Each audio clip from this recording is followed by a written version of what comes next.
কিংবদন্তি বসে আছেন, জিজ্ঞেস করেন কোনদিন ক্লাস 1 থেকে কামিল বাপকে গিয়ে বলতে হয় নাই পৃথিবীর শ্রেষ্ঠ একটি লাইন, যে মৃত্যুকে চিনে সে কিভাবে হাসে।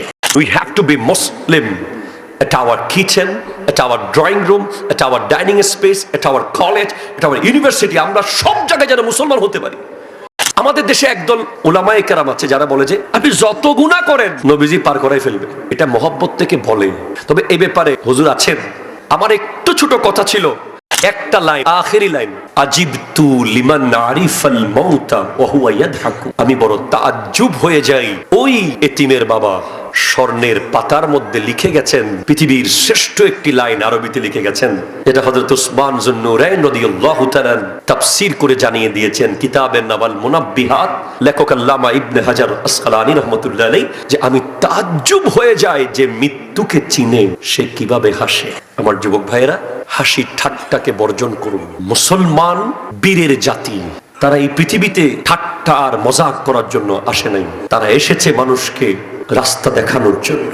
আমার এই যুবক প্রজন্ম, আমার ভাইয়েরা, আমার বন্ধুরা, আমার সমবয়সীরা এমন এক সিচুয়েশনে দিন কাটাচ্ছে যে 24 ঘন্টা মিলে একবার দরুদ শরীফ পড়বে এই টাইম প্রজন্মের নাই। সারাদিনে মিলে একবার আল্লাহু বলেছে, এটা পর্যন্ত আপনি পাবেন না। এরকম যুব সমাজ এখন ক্রিয়েট হচ্ছে। কি তাদের এইম, কি তারা করছে, কোথায় তারা যাবে, কি নিয়ে তারা দাঁড়াবে। আমাদের দেশে একদল উলামায়ে কেরাম আছে যারা বলে যে আপনি যত গুনাহ করেন নবীজি পার করাই ফেলবে। এটা মহব্বত থেকে বলে। তবে এই ব্যাপারে হুজুর আছেন, আমার একটু ছোট কথা ছিল যে আমি কেন গুনাহ করব, ঠিক কিনা জোরে বলেন।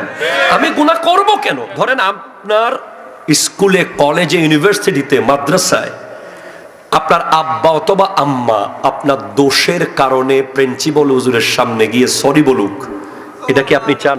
না। ক্লাস টিচারের সামনে গিয়ে আমার ছেলে ফেল করেছে, একটু তুলে দেন, আমার ছেলে ভুল করেছে, একটু মাফ করে দেন, এ কথা বলুক, এটা কোনো আদর্শ সন্তান চায় না। কোনো আদর্শ ছাত্র চায় না যে তার বাবা মা কোনোদিন যাক। যাবে কি জন্য? ক্রেস্ট নেওয়ার জন্য। যাবে কি জন্য? ফুলের মালা নেওয়ার জন্য। যাবে কি জন্য? গোল্ড মেডেল নেওয়ার জন্য। এই যে কিংবদন্তি বসে আছেন, জিজ্ঞেস করেন কোনদিন ক্লাস 1 থেকে কামিল বাপকে গিয়ে বলতে হয় নাই যে আমার কাসেম এটা করেছে।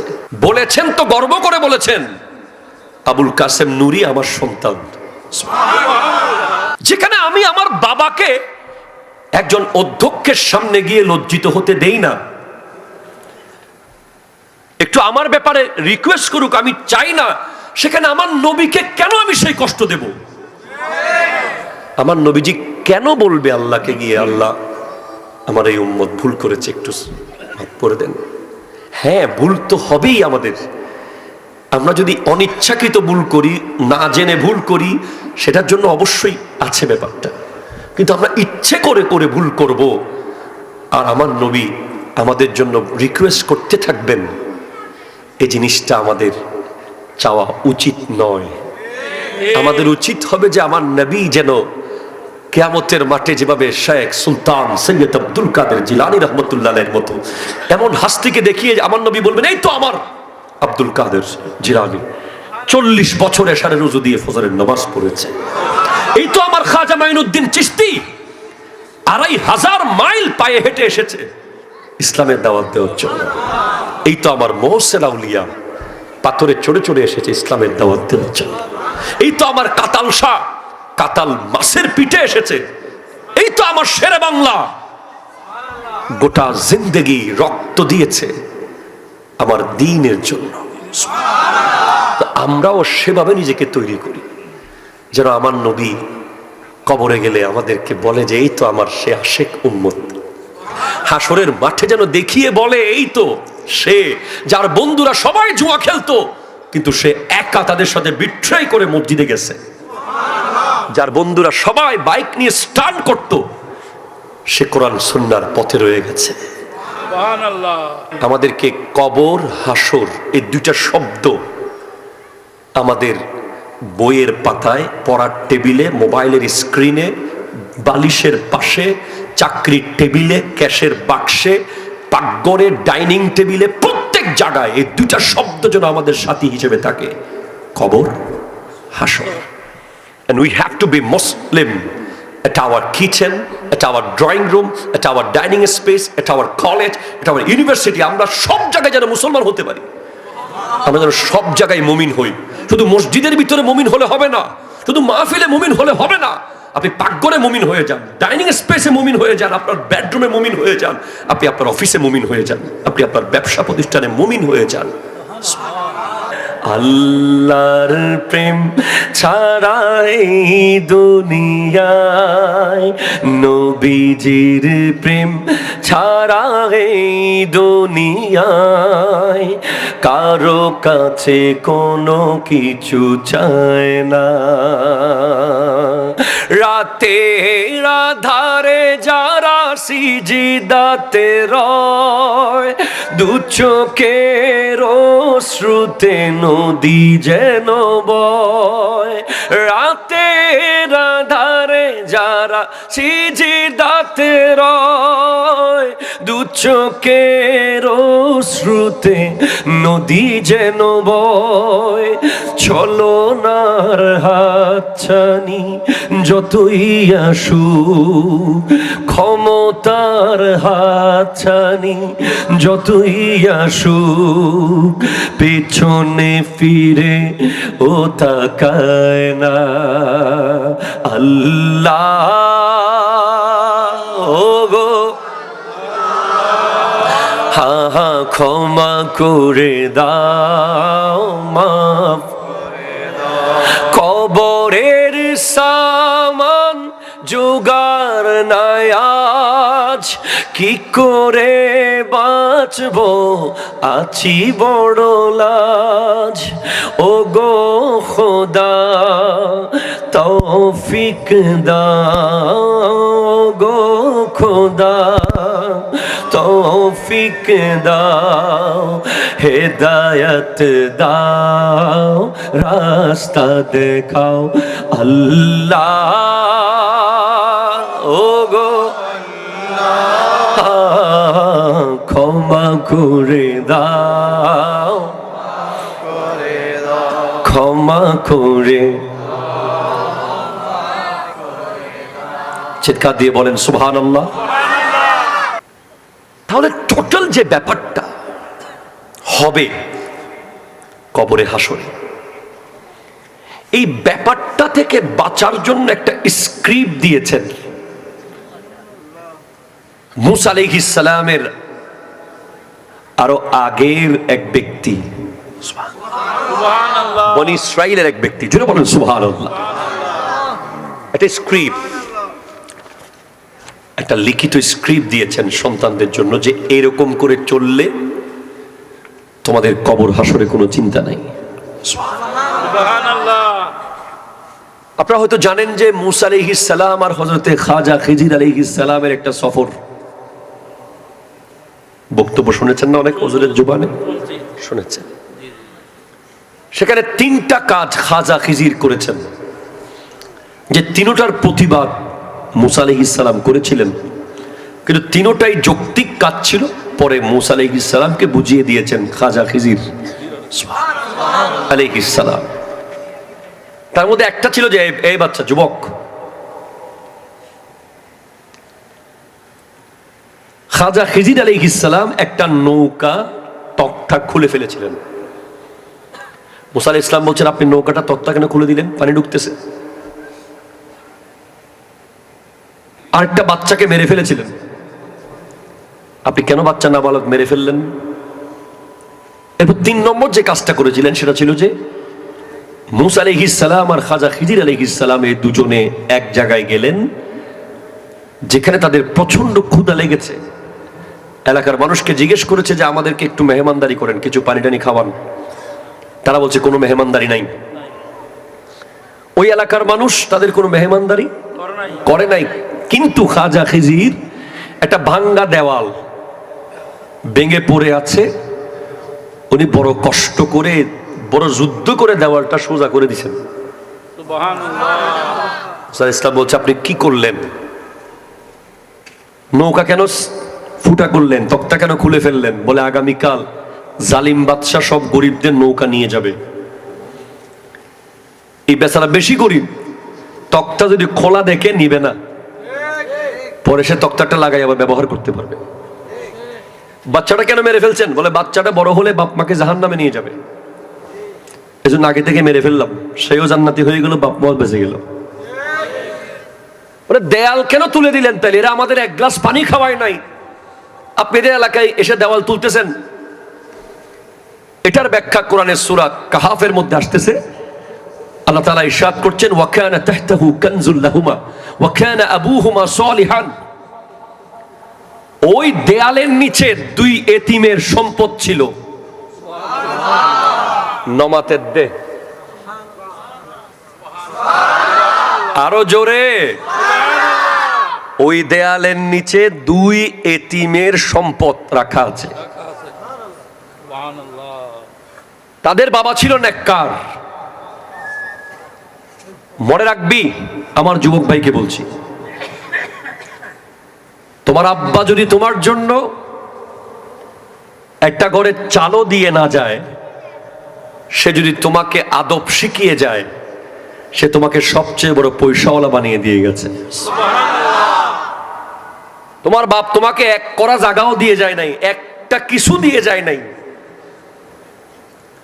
সে তোমাকে সালাম শিখিয়েছে, ভদ্রতা শিখিয়েছে, নামাজ শিখিয়েছে, আদব শিখিয়েছে। তোমার বাবা পৃথিবীর সবচেয়ে দামি সম্পদ তোমাকে দিয়ে গেছে। আবার তোমার বাবা তোমাকে 50 তলা বাড়ি দিয়ে গেছে 20টা।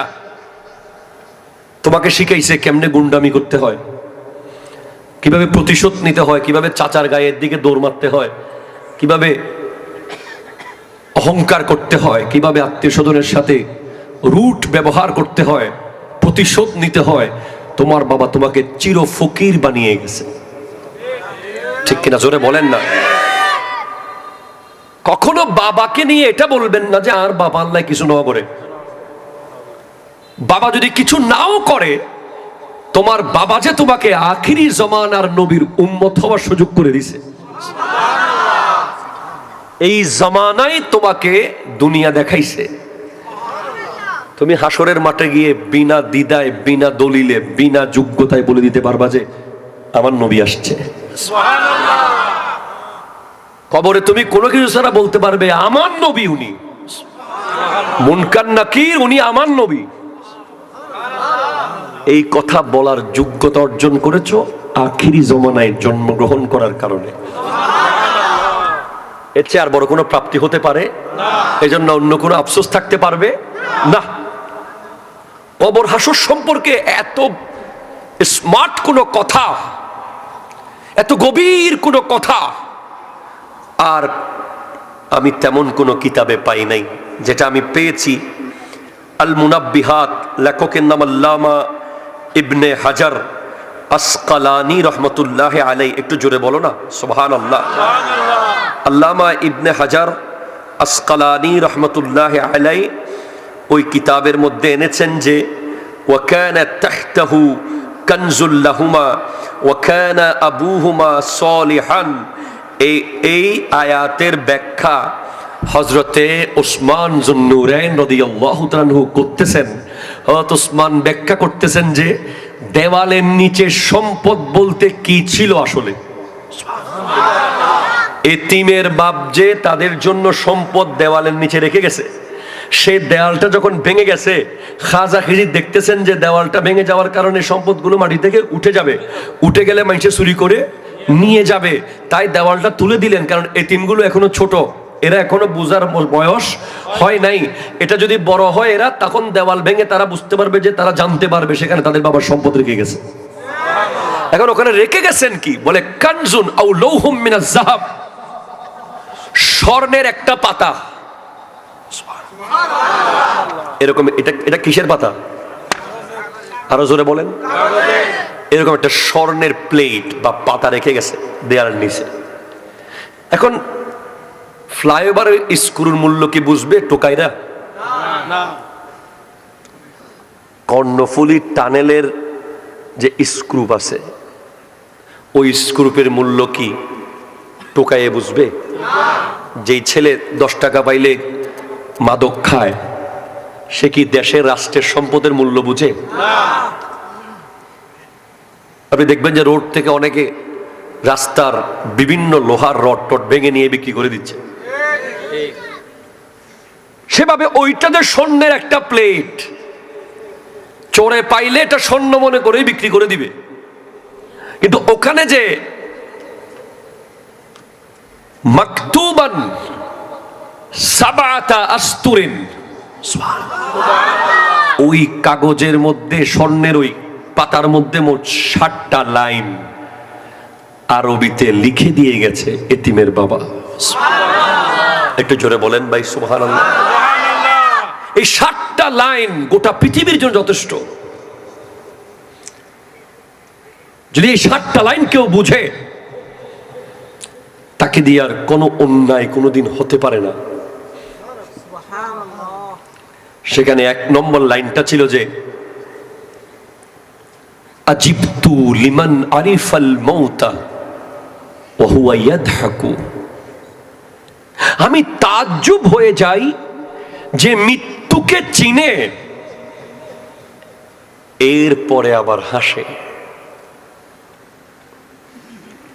এতিমের বাপ বলে গেছে যে ফুত আমার, যেদিন তুই মৃত্যু চিনে ফেলবি, যেদিন তুই মৃত্যু জিনিসটাকে জানতে পারবি, যেদিন তুই বুঝতে পারবি যে কাফন এগুলো বড়ই পাতার পানি, এটা কবর, এটা জানাজা, এটা খাট, এখানে শোয়ানো হয়, এভাবে মানুষ মরে যায়, এটা যেদিন জানবি সেদিন থেকে তুই আর কোনোদিন হাসবি না।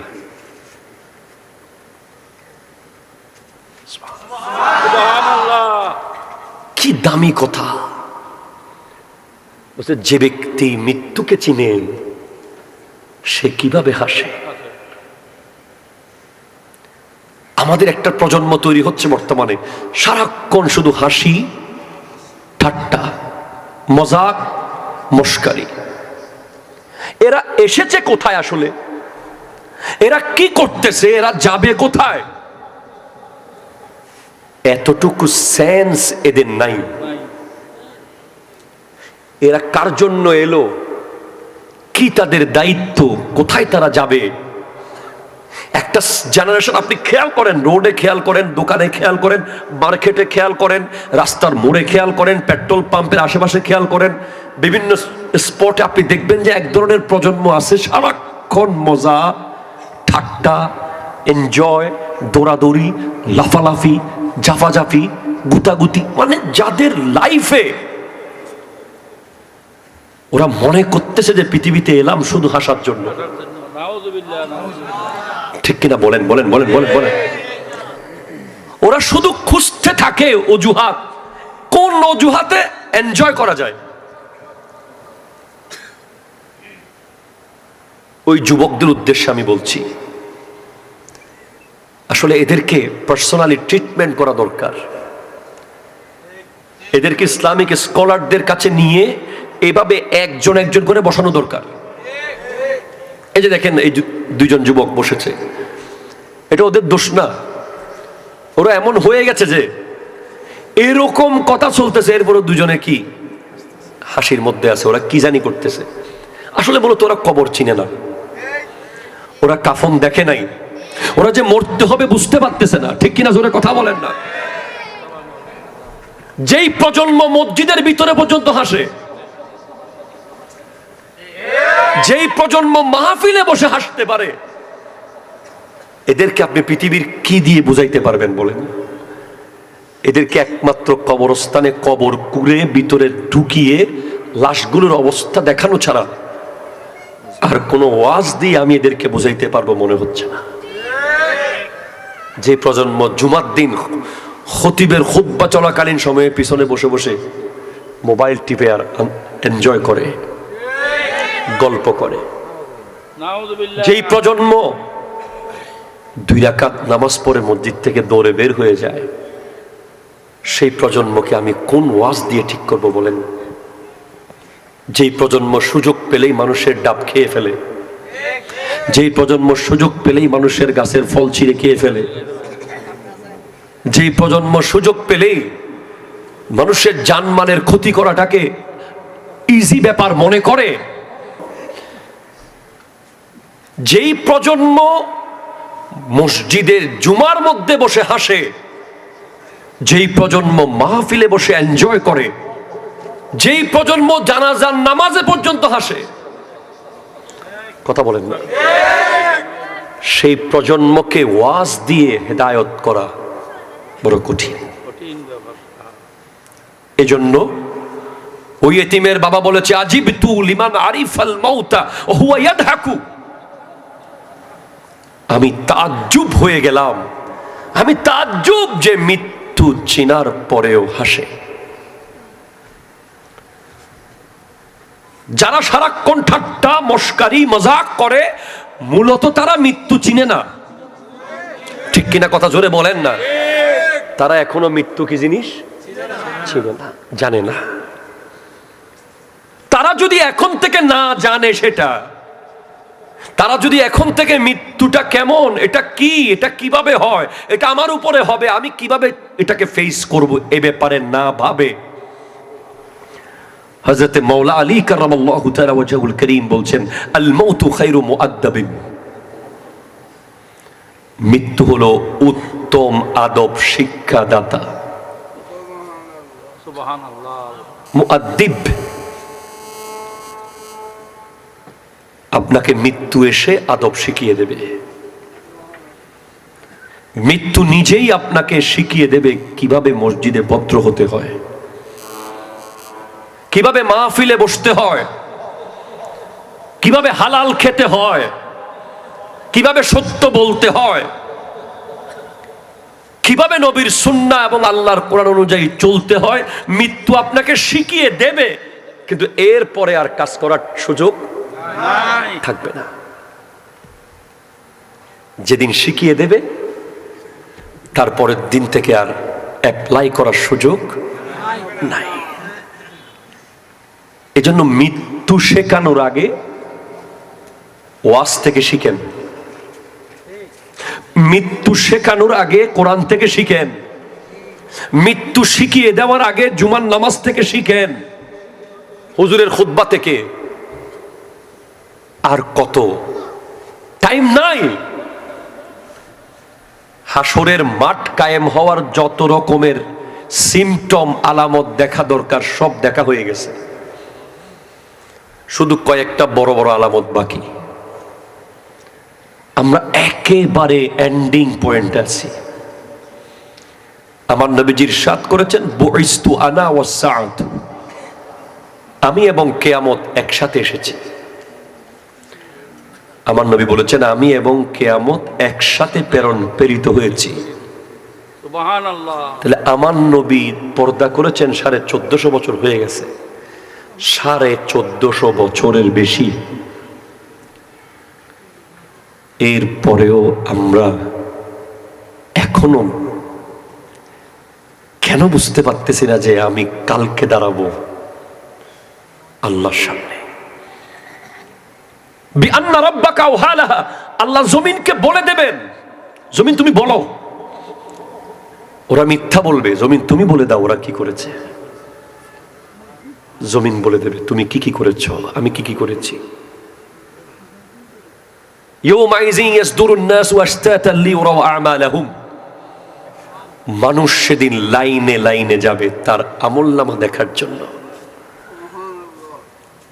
আপনি মাহফিলে আসেন নাই, কিন্তু হাসরের মাঠের মাহফিলে যেতেই হবে।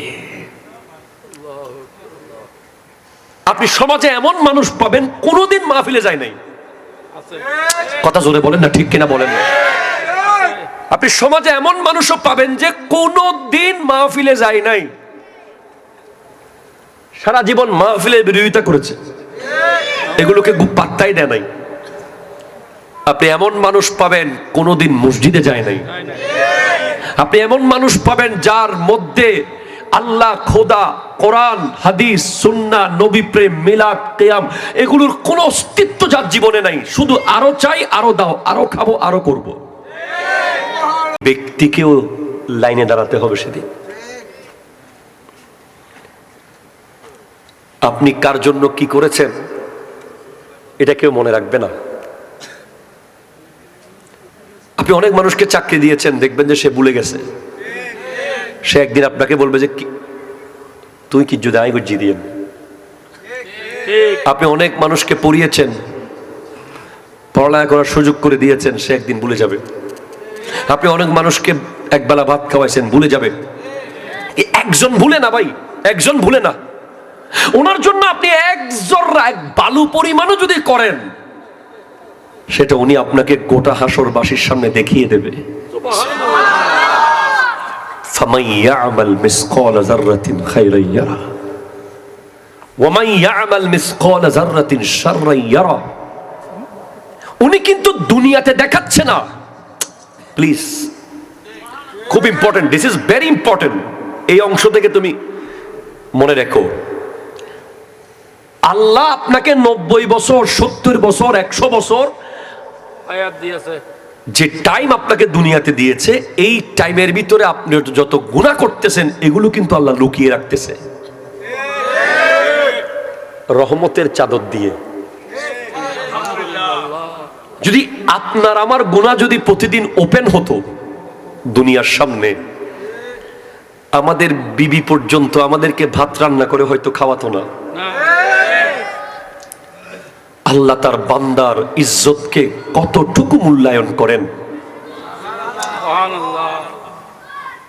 কত মিথ্যা কথা, কত গীবত, কত চুগলি, কত মুনাফিকি, কত আমানতের খেয়ানত, কত হারাম, কত রকমের গুনাহ আমাদের ভিতরে আছে, আল্লাহ জানে আর আমরা জানি।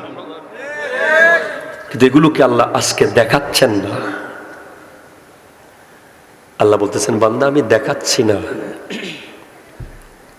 তুমি সাবধান হয়ে যাও। আমি দেখাচ্ছি না, তুমি সাবধান হয়ে যাও। এটা আপনি ধরেন স্কুলের শিক্ষক, আপনি একদিন অন্যায় করেছেন, আর করবা না, আজকে মাফ করলাম।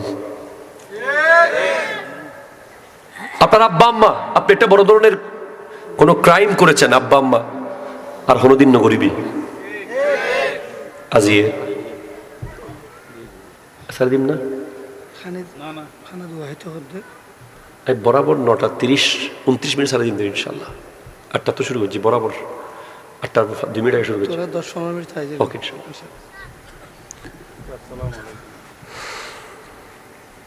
জিনিসটা ভালো করে ব্রেনে নেন দোস্ত। নহইস বাজি নহইস, আছে না নাই, আছে না নাই, বলেন আছে না নাই বন্ধু? কেন নহইস বন্ধু? কাউকে বলিস না, বলিস না, বলিস না। সে কিন্তু একদিনও লুকাইতে পারে নাই। 3 দিনের দিন দেখতেছেন বাজারে শোনা গেছে কথাটা, ঠিক কিনা জোরে বলেন না?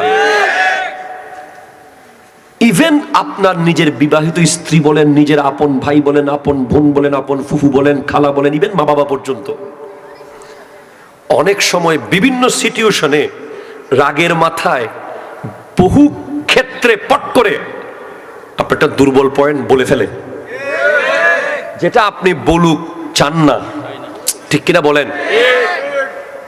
প্রতিকূল পরিবেশ এমন হয়ে যায় যে আপনার ঠিক দুর্বল পয়েন্ট যেটা শুনলে মানুষ জানলে আপনি লজ্জিত হবেন, ওটা পট করে বলে দেয় মানুষ। কিন্তু আমার আল্লাহ কত মহান, আমার আল্লাহ কত মহান, কত মহান, কত মহান। আপনি তো আপনার পরিবারের মধ্যেই সীমাবদ্ধ। আপনার দোষ জানলেও শুল কাটা জানবে। আপনি একজনের দায়িত্ব, সেটা একজনের পরিবারের ভিতরে, কিন্তু আল্লাহ জানে কোটি কোটি হাজার হাজার কোটি বান্দার দোষ। জানে কি জানে না? কথা বলেন, জানে কি জানে না? আল্লাহ যত মহান, আল্লাহর লুকিয়ে রাখার ক্ষমতা, দয়া, সৌন্দর্য তত মহান। কিন্তু আল্লাহ বলছেন আমি একদিন দেখাবই,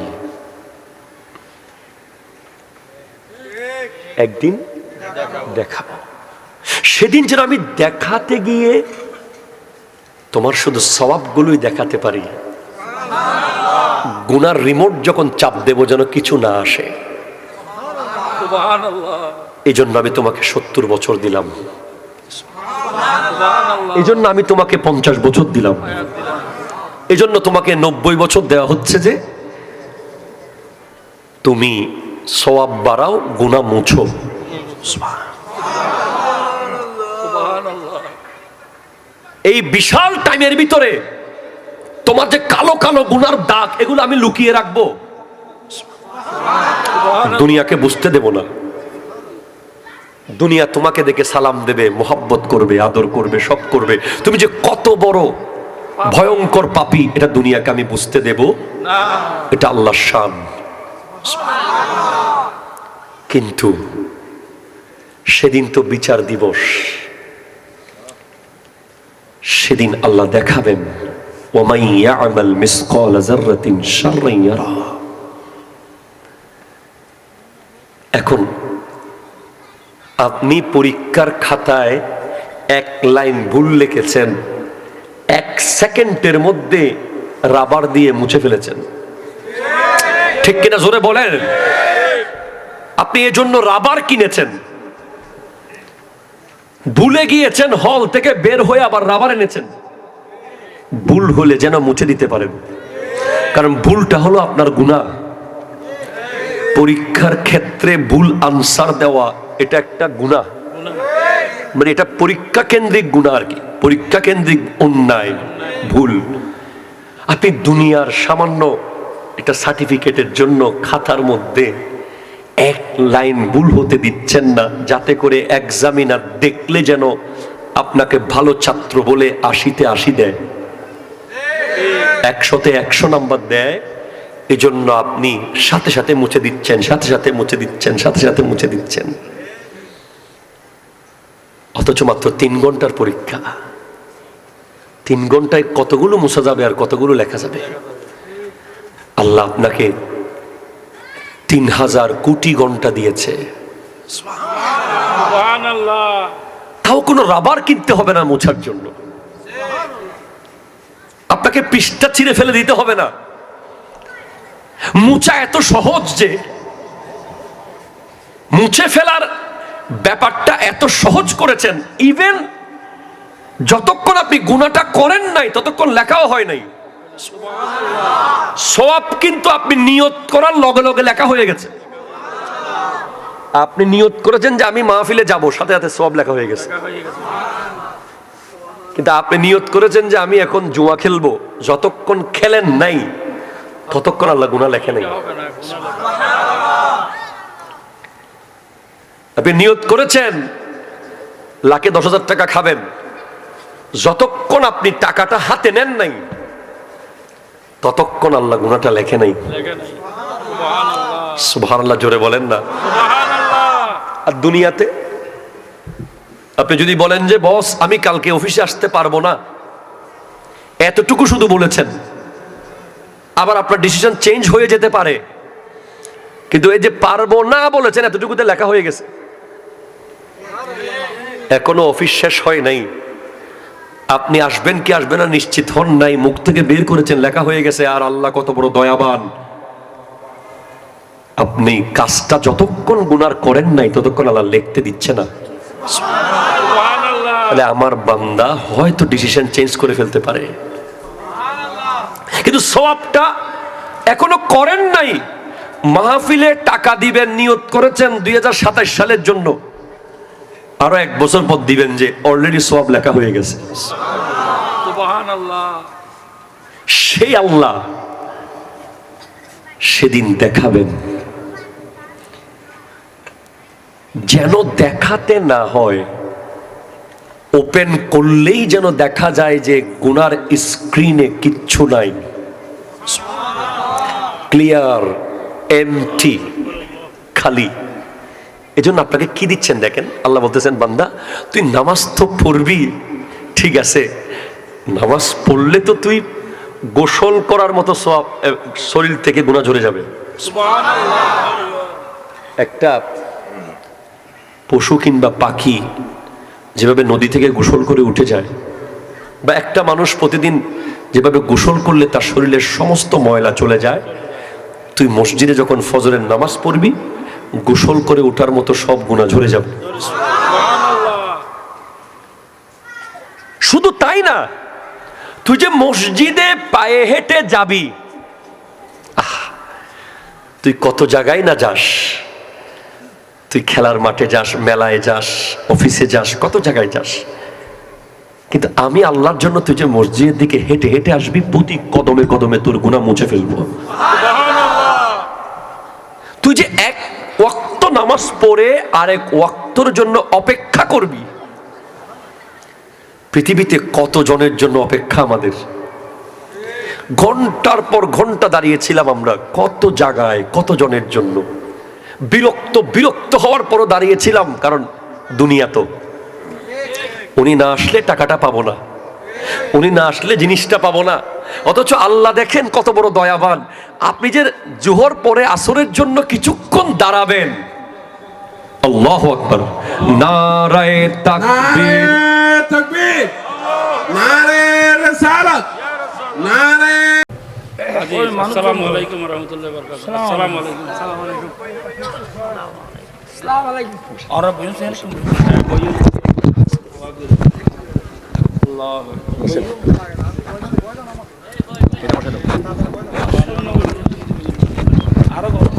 ইনশাআল্লাহ ইনশাআল্লাহ এই তারা বলছে আরো বরাবর 10 মিনিট ওয়াজ হবে আলহামদুলিল্লাহ ইনশাআল্লাহ। আল্লাহ তাআলা তৌফিক দান করুক, আমিন জোরে বলেন। কে আই নসিমে কুয়ে মুহাম্মদ সাল্লাল্লাহু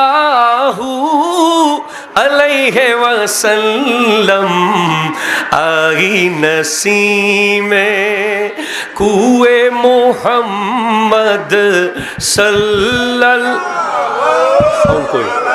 वसल्लम, आई नसीमे, आई नसीमे कुए मोहम्मद सल्लल्लाहु अलैहि वसल्लम, किचने लगा दिल, किचने लगा दिल, सुए मोहम्मद सल्लल्लाहु वसल्लम, किचने लगा दिल, सुए मोहम्मद सल्लल्लाहु, हम सब का रुख है सुए काबा, सुए मोहम्मद रूए काबा, हम सब का रुख है सुए काबा, सुए मोहम्मद रूए काबा, काबा का काबा, काबा का काबा, कुए मोहम्मद सल्लल्लाहु, আমরা তাকিয়ে আছি কাবার দিকে, কাবা তাকিয়ে আছে মদিনার দিকে, আমরা তাকিয়ে আছি কাবার দিকে, কাবা তাকিয়ে আছে মদিনার দিকে, কাবার কাবা আছেন ওই মদিনায়, কাবার কাবা আছেন ওই মদিনায়, পড়ো সাল্লাল্লাহু ওয়াসাল্লাম, আই নসিমে কুয়ে মোহাম্মদ সাল্লাল্লাহু আলাইহি ওয়াসাল্লাম। চিৎকার দিয়ে বলেন না মারহাবা। এই নাচ যেদিন হুজুরের মুখে শুনেছিলাম, সেদিন নিয়ত করেছিলাম না আজকে থেকে নাচ শিখবো। আল্লাহ তাআলা এমন আজিম ও শান মুরব্বী, সুন্নিয়তের অতন্দ্র প্রহরী, আমাদের দিকপাল রাহবার, আল্লাহ হায়াতে বরকত দান করুন। আমরা আরো অনেক দিন হুজুরকে আমাদের এই ময়দানে চাই, ঠিক কিনা? জোরে বলেন, হাত তুলে বলেন ঠিক কিনা বলেন। আল্লাহ কবুল করুক। অন্তর থেকে দোয়া করবেন, তাহাজ্জুদের নামাজ পড়ে দোয়া করবেন। এরকম একটা হাস্তি প্রত্যেক দিন জন্ম নেয় না। হাজার হাজার যুবকের মোবাইলে সোনার মদিনা আমার প্রাণের মদিনা, সবই ভুলিব কিন্তু তোমায় ভুলিনি, ভুলবো না, ভুলতে পারি না, ভুলিনি, বলতে পারি না, সবই ভুলিব কিন্তু তোমায়। আর আল্লাহর চেয়ে দামি তুমি হও, খোদার সৃষ্টিতে তুমি শ্রেষ্ঠ ভূমি হও। আর আল্লাহর চেয়ে দামি তুমি হও, খোদার সৃষ্টিতে তুমি শ্রেষ্ঠ ভূমি হও। তোমার বুকে শুয়ে আছেন শাহে মদিনা, তোমার বুকে শুয়ে আছেন মদিনা, সবই ভুলিব কিন্তু তোমায়। সোনার মদিনা আমার মদিনা, সবই ভুলিব কিন্তু তোমায়। চিৎকার দিয়ে বলেন সুবহানাল্লাহ। এই একটা লাইন, আখেরি লাইন, আজিবতু লিমান আরিফাল মাউতা ওয়া হুয়া ইয়াদহাকু। আমি বড় তাজ্জুব হয়ে যাই ওই এতিমের বাবা স্বর্ণের পাতার মধ্যে লিখে গেছেন পৃথিবীর শ্রেষ্ঠ একটি লাইন, আরবিতে লিখে গেছেন, যেটা হযরত উসমান যুন্নুরাইন রাদিয়াল্লাহু তাআলা তাফসীর করে জানিয়ে দিয়েছেন কিতাবের নাম আল মুনাব্বিহাত, লেখক আল্লামা ইবনে হাজার আসকালানী রাহমাতুল্লাহ আলাইহি, যে আমি তাজ্জুব হয়ে যাই যে মৃত্যুকে চিনে সে কিভাবে হাসে। আমার যুবক ভাইয়েরা, হাসি ঠাট্টাকে বর্জন করুন।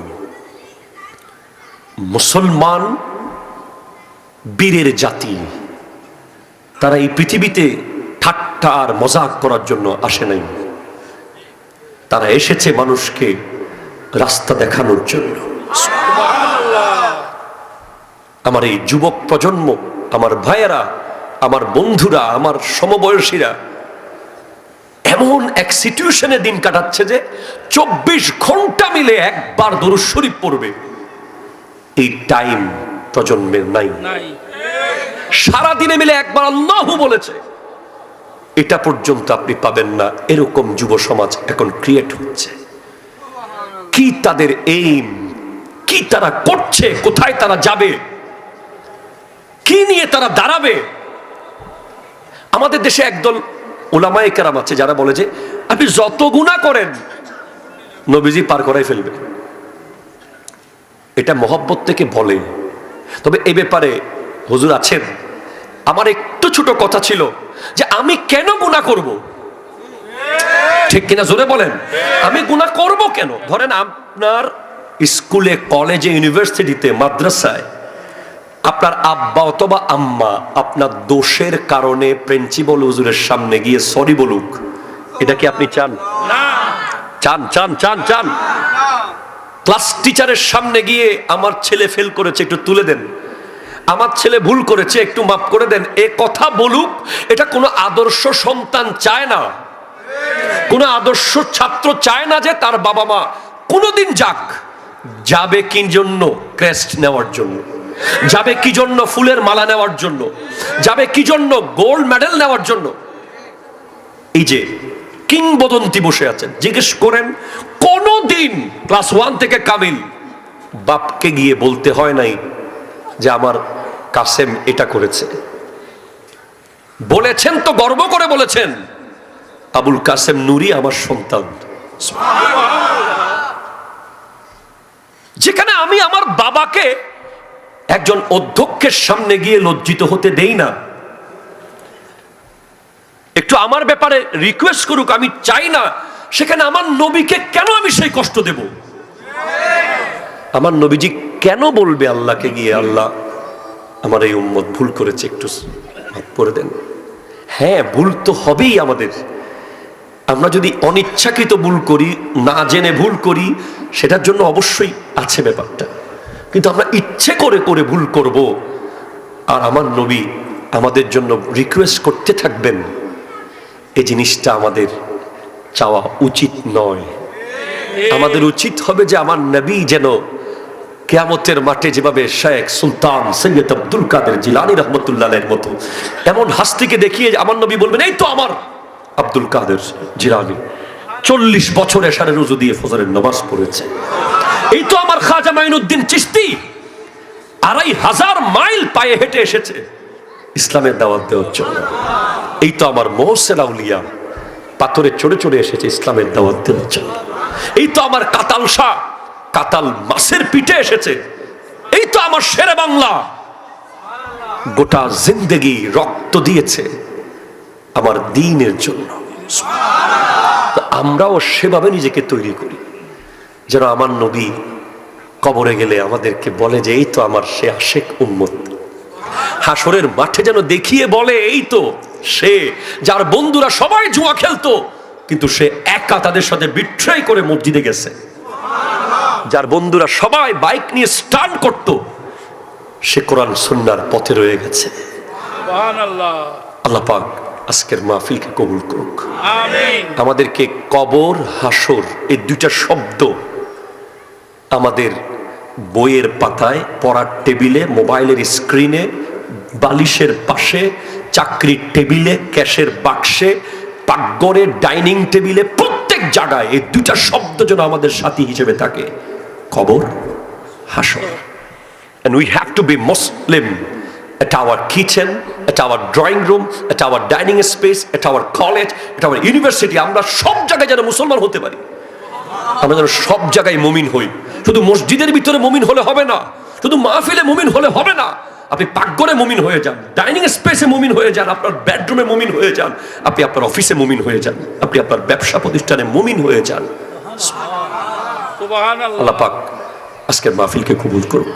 আমিন। ওয়া আখিরু দাওয়ানা আনিল হামদুলিল্লাহি রাব্বিল আলামিন। ওয়াসসালামু আলাইকুম ওয়া রাহমাতুল্লাহি ওয়া বারাকাতুহু। ওয়া আলাইকুম আসসালাম ওয়া রাহমাতুল্লাহি ওয়া বারাকাতুহু। মারহাবা মারহাবা। এতক্ষণ পর্যন্ত কোরআন হাদিসের আলোকে मैं तो बीमार नबी हूँ। MBN TV একটি ইসলামিক ইউটিউব চ্যানেল।